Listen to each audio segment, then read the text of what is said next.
The wind outside howled like a wild beast, tearing through the trees and sending chunks of snow flying across the ground. It wasn't just a blizzard, it felt like a living force, determined to bury everything in its path. I was settled in my favorite chair, soaking in the warmth of the crackling fireplace, when I heard the first sound. A faint scratching at the door. At first, I dismissed it, assuming it was just the wind playing its usual tricks. But then came a different sound, soft, desperate whimpers. A chill ran down my spine. Without thinking, I got up and opened the door. What I saw that night would haunt me for years. Winters in the mountains are unforgiving, and this storm was worse than any I had ever seen. My cabin, deep in the woods, felt like the only safe haven for miles. I was grateful for its shelter, for the simple comfort of being inside, away from nature's brutal force. That night, as the storm raged outside, I did what I always did, stoked the fire, let the heat soak into my bones, and lost myself in a good book. The wind was howling so fiercely that the windows rattled, and the shutters groaned as if they were being torn away. A faint scratch. Then silence. Another. This time, desperate. Scratch. Scratch. A whimper. My heartbeat quickened. Living alone sharpens your instincts, and something about this sound felt off. Slowly, I put my book down, stood up, and walked toward the door. The moment I moved, the scratching stopped. Instead, I heard a low, pitiful whine, one that carried the weight of pure suffering. My pulse pounded in my ears. Was it a wounded animal? I hesitated for only a moment before grabbing a flashlight and pulling the door open. A blast of icy wind tore through the cabin, scattering snow across the floor. I lifted the flashlight and aimed it toward the porch. And there it was. A German shepherd, half buried in snow, its coat stiff with ice, stood shivering on the porch. Its ribs pressed sharply against its frozen skin, each breath a visible struggle in the frigid air. But what struck me the most were its eyes, wide with fear and despair, silently begging for help. Something had led this dog to my door. Something far worse than the storm itself. "Jesus," I whispered, my hands shaking as I opened the door wider. The dog tried to take a step forward but collapsed, its legs giving out beneath it. Without hesitation, I dropped the flashlight and ran to its side, scooping the freezing animal into my arms. Its fur was stiff with ice, rough against my skin. It was so cold, unnaturally cold. "Hold on," I murmured, barely able to hear my own voice over the wind. I carried the dog inside, kicking the door shut behind me, sealing out the howling storm. I laid him down gently in front of the fireplace, my hands trembling as I reached for the nearest blanket. Wrapping it around his frail body, I tried to warm him as fast as I could. His chest rose and fell in shallow, painful breaths. For a brief, terrifying moment, I feared I was too late. "Stay with me," I urged, my voice breaking with emotion. I ran to the kitchen, grabbing a bowl of lukewarm water and an old towel before rushing back to him. Kneeling beside him, I gently rubbed the ice-crusted fur, trying to restore warmth to his fragile body. Then, ever so slightly, one of his ears twitched. Hope surged in my chest. As I worked to save him, a million questions raced through my mind. Where had he come from? How long had he been out in the storm? And what had driven him, weak and stumbling, to my door? Outside, the blizzard raged on. But inside, the fire crackled, filling the cabin with a warmth that felt almost sacred. Slowly, the dog's shivering lessened. His eyes flickered open for just a second, meeting mine, before exhaustion pulled them shut again. "You're safe now," I whispered, unsure if he could even hear me. But I hoped, more than anything, that he did. Even as I sat beside him, keeping watch, I couldn't shake the feeling that this encounter was more than just chance. There was something deeper, something unspoken, about this dog's arrival. Whatever had brought him to my door, I knew this was just the beginning of a story I had yet to understand. The fire crackled softly as I continued to watch the German shepherd, his chest rising and falling with each steady breath. Outside, the storm still raged, the wind shrieking through the trees like a restless spirit. I fought against the gnawing fear that he might not make it through the night. Wrapping another blanket around him, I reached out every few minutes to check for any sign of warmth returning to his body. Slowly, the icy stiffness of his fur began to soften, and the violent shivering that had racked him started to subside. Gently, I rubbed his paws, trying to coax circulation back into his limbs. His ears twitched in response, and his tail moved, just the slightest bit. A small, almost imperceptible sign, yet to me, it felt like a monumental victory. He was still fighting. Still holding on. "Where did you come from?" I murmured, though the question was more for myself than for him. His matted fur and frail body told a story of hardship. He had been alone for too long. And yet, against all odds, he had made it to my doorstep, through a storm that could have easily claimed his life. It wasn't luck that had brought him here. It was sheer will. Outside, the blizzard showed no signs of letting up. Snow continued to pile against the windows, and the wind battered the cabin relentlessly. I was alone, no phone, no neighbors, nowhere to go. Life off the grid had its moments of peace and solitude, but in times like this, it meant isolation. Whatever challenges arose, I had to face them on my own. I stood up and made my way to the kitchen. The only thing I could think to offer him was food, so I heated up a bowl of chicken broth, hoping he'd be strong enough to take a few sips. When I returned to the living room, I noticed his eyes, just barely open. Deep, soulful brown eyes, watching me. I knelt beside him, holding the bowl close to his nose. "Hey there," I said softly. "I made this for you. Just try a little, okay?" His nose twitched as he caught the scent of the broth. He hesitated, then slowly extended his neck and lapped at the liquid. Relief hit me like a wave. "Good boy," I whispered, gently running my fingers through his damp fur. He only managed a few sips before exhaustion overtook him again. He tried to shift his position but collapsed back onto the floor, too weak to hold himself up. "Easy," I murmured, helping him settle into a more comfortable position. "You've been through a lot. Just rest." Time passed, and I watched as he gradually began to regain himself. His breathing grew steadier, deeper. His eyes stayed open longer, following me as I moved around the room. Still, he was wary. He didn't know where he was. Didn't know if he was safe. It was clear he had endured things far beyond my imagination. Was he abandoned? Lost? His body bore the scars of hardship, but there was nothing, no collar, no tags, to hint at a past life or a person he belonged to. As the storm outside finally began to wane, the first hints of dawn crept through the gaps in the curtains. The dog had drifted back into sleep, his head resting on the folded blanket I'd given him. For the first time since arriving, he looked at peace. Like he had finally found a place where he could rest. I poured myself a cup of coffee and sank into the armchair, watching over him. There was something special about this dog, something profound, though I couldn't yet explain why. As the soft golden light of morning filtered into the room, I made my decision. I couldn't send him back into the wild. He needed care. He needed healing. And deep down, I realized, I needed him just as much as he needed me. But just as I lifted my mug to take a sip, a sudden sound shattered the silence. Scratching. My heart skipped a beat. I froze, my eyes darting toward the door. For a moment, I thought it had been my imagination. But then...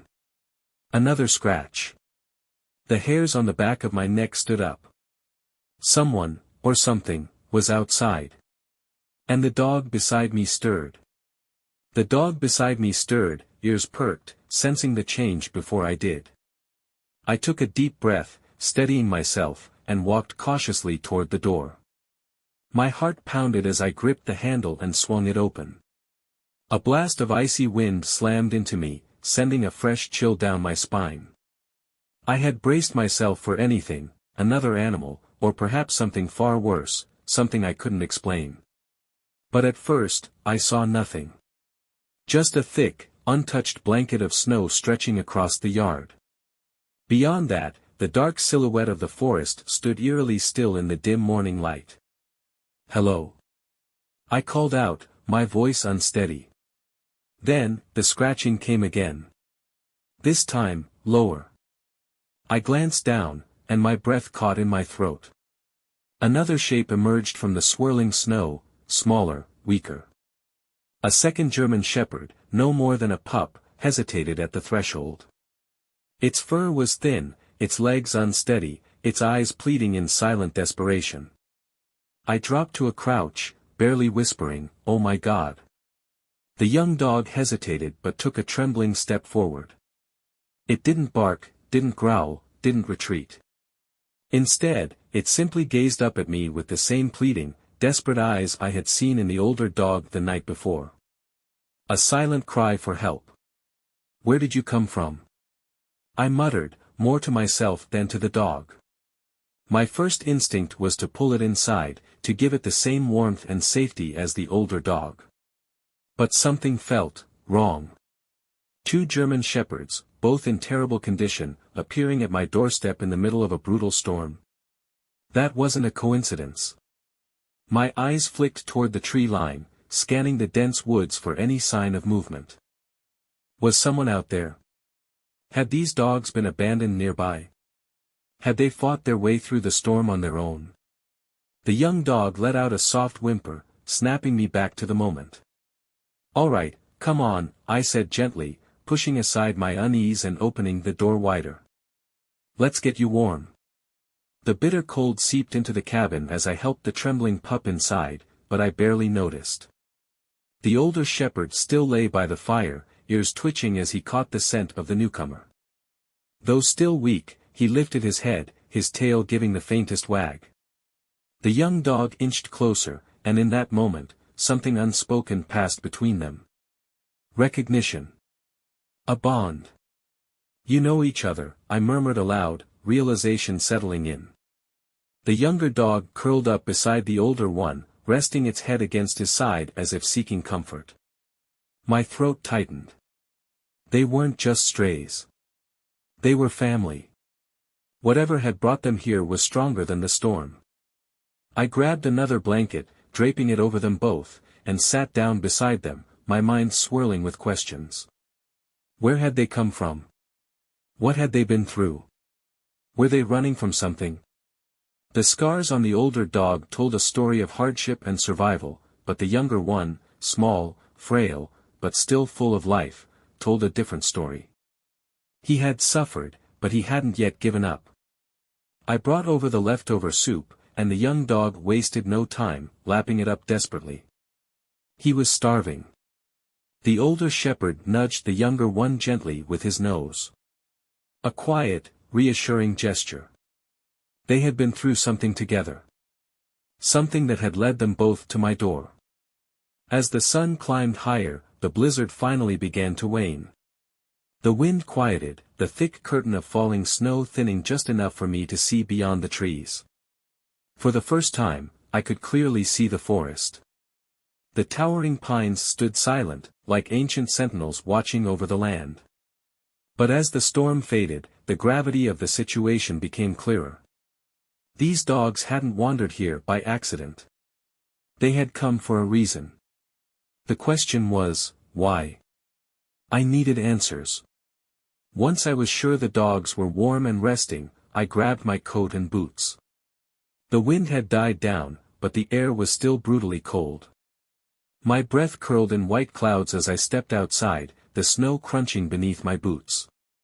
Circling the cabin, I scanned the ground for any signs of tracks. It didn't take long to find them.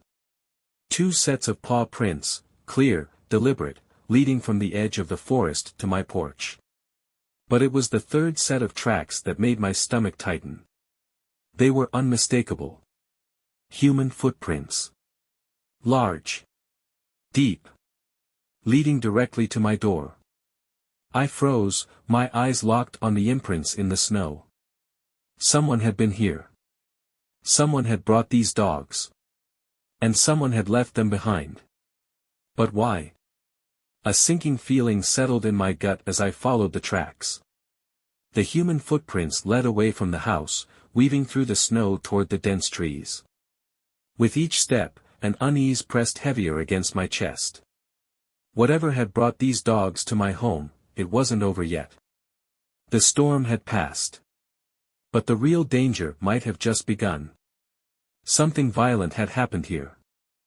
I scanned the area, my pulse hammering as I took in the chaotic scene. The snow was disturbed, churned up as if there had been a struggle. But there was no blood. No bodies. Just the deep imprint of human footprints ending in an unsettlingly deep depression, as if someone had fallen, or been forced down. I swallowed hard. What happened here? I murmured under my breath, crouching down to run a gloved hand over the frozen indentations. The snow was packed down unnaturally hard, as though something heavy had been pressed into it. A fight? A violent confrontation? But if so, where was the person? I stood up, my breath misting in the freezing air, and scanned the tree line. The forest was eerily silent, the trees standing like frozen sentinels, revealing nothing. Then, just a few feet away, I spotted something half buried in the snow. A small, dark fragment. I stepped forward, my hands trembling as I brushed away the ice and dirt. The moment I recognized what it was, my stomach clenched. A leash. The frayed end was torn, jagged teeth marks visible along its length. My head spun. Had the dogs been tied up here? Abandoned? Or had they escaped from something far worse? One thing was now certain, these dogs hadn't wandered to my cabin by accident. Someone had been here with them. Someone had left them behind. Or lost them. I turned in a slow circle, my eyes darting between the trees, searching for any sign of movement.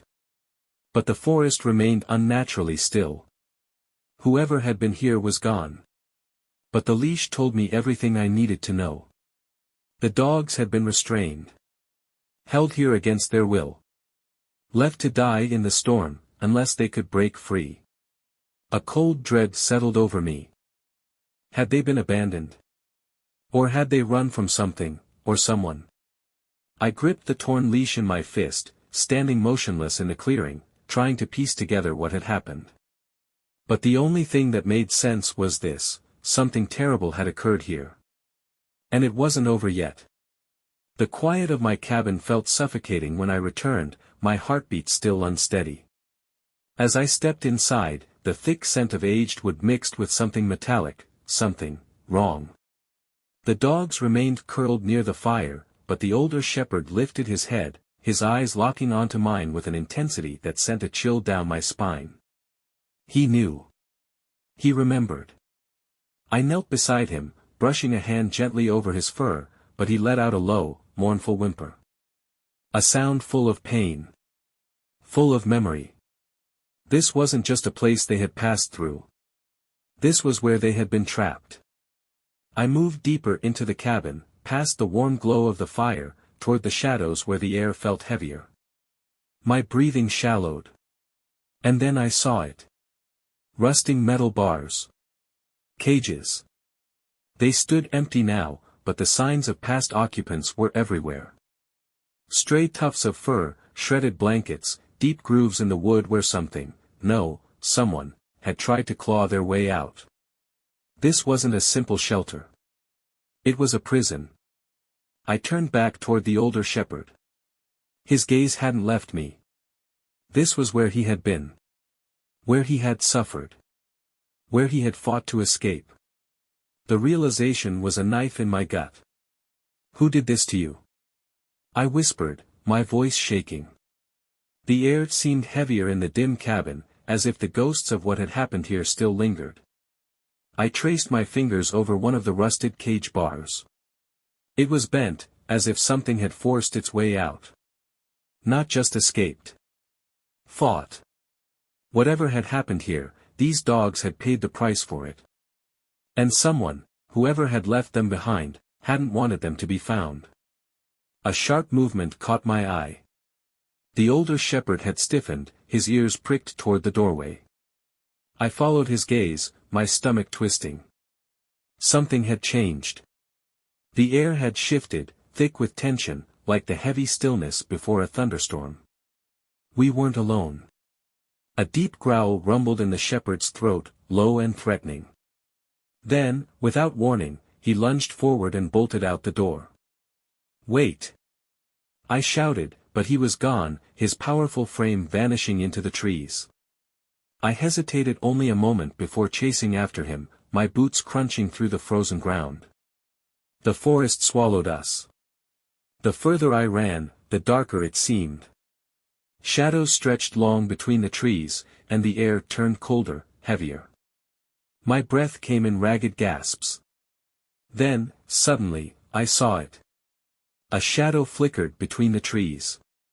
Not standing still, moving. Fast. Watching. Tall. Broad-shouldered. A man. Dressed in a long, dark coat. Just standing there. Watching us. I skidded to a stop, my breath freezing in my throat. The shepherd growled, planting himself in front of me protectively, his fur bristling. The man didn't move. Didn't speak. He was waiting. For me. A sickening realization settled in my chest. This wasn't just about the dogs. I had stepped into something far darker than I had ever imagined. And now. It had found me. Looking at him, I realized, he wasn't just protecting me. He was fighting for something bigger. For justice. For the freedom that had been stolen from him and the young dog at my side. The man took a step back, his eyes flickering between me and the dogs. "You don't understand," he muttered, his voice wavering, the confidence draining from it. "You have no idea what you're dealing with." "Then explain it to me," I shot back, my voice steady, unwavering. "Because from where I'm standing, it looks like you've been using these dogs for something unspeakable." He inhaled sharply, and for a brief moment, I thought he might actually answer. That he might finally reveal whatever twisted plan he had been a part of. But instead, his hand slipped into his coat, fingers brushing against something, a handle. My heart skipped a beat. Instinctively, I stepped back, reaching for the shepherd beside me. "Don't," I warned, my voice sharp and cold. "This ends now. I'm calling the authorities." His gaze flicked to my hand, the small leather-bound logbook I still clutched tightly. His lips curled into something between a sneer and a snarl. "You really think they'll believe you?" he scoffed. "You're alone. No one's coming to help you." For a split second, the isolation of my cabin felt suffocating. I was deep in the woods, miles from the nearest town. No phone. No backup. But I wasn't alone. I had evidence. And I had these dogs, living proof of whatever horror he had been a part of. I squared my shoulders. "I might be alone," I said, my voice steady. "But I'm not afraid to fight for what's right. And you will answer for what you've done." His expression darkened, his anger flashing into something more dangerous. He still had his hand on whatever he had tucked in his coat. But before he could move, the shepherd lunged. A flash of teeth. A guttural snarl. The man stumbled back, raising his hands defensively, fear flashing across his face. For a brief second, I thought he might run. But he hesitated. His gaze darted from me to the dogs, calculating, weighing his options. Then, without another word, he spun on his heel and disappeared into the trees, vanishing as quickly as he had appeared. I stood there, breathless, adrenaline still surging through my veins. The shepherd remained at attention, his body tense, his eyes locked on the tree line, waiting.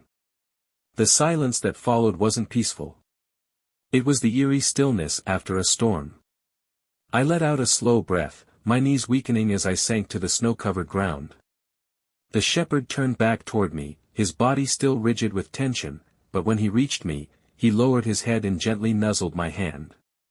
A silent reassurance. A quiet moment of comfort. I swallowed hard, overwhelmed by gratitude. We weren't just surviving. We were fighting back. "Thank you," I whispered, my voice thick with emotion. He didn't need to understand the words. He already knew.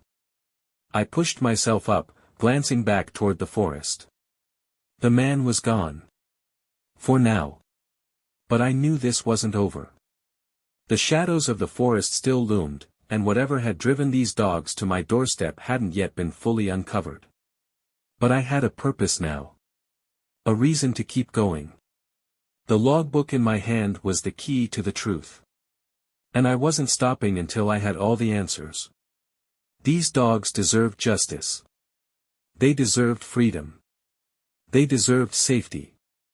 And I would make sure they got it. For the first time in what felt like forever, warmth settled in my chest. Not just from the fire or the security of the cabin, but from the knowledge that despite everything, despite all they had endured, these dogs had finally found something they hadn't had before. Hope. Love. A second chance. As I looked down at them, at the shepherd standing proudly beside me, at the younger dog curled up by the fire, I knew one thing for certain. Their story wasn't just theirs. It belonged to every animal waiting for a second chance. Every voice that had yet to be heard. Every quiet, unnoticed moment of courage that happened every single day. And by sharing their story, we weren't just honoring them. We were shining a light for all those still waiting to be seen.